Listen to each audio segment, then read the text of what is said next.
प्यारे बच्चों, आज हम चालाक लोमड़ी की कहानी सुनेंगे।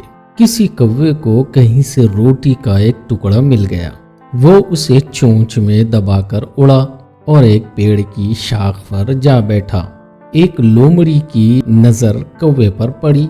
उसने सोचा कि ये टुकड़ा कौवे से किस तरह हासिल किया जाए। वो कौवे से बोली, मियाँ कौवे, तुम कितने खूबसूरत हो, तुम्हारे पर कितने काले और चमकदार हैं, तुम्हारी आवाज कितनी मीठी है, मेरा दिल चाहता है तुम्हारा गाना सुनूं।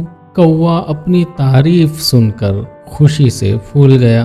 कौवे ने गाना गाने के लिए चोंच खोली ही थी कि रोटी का टुकड़ा नीचे जा गिरा।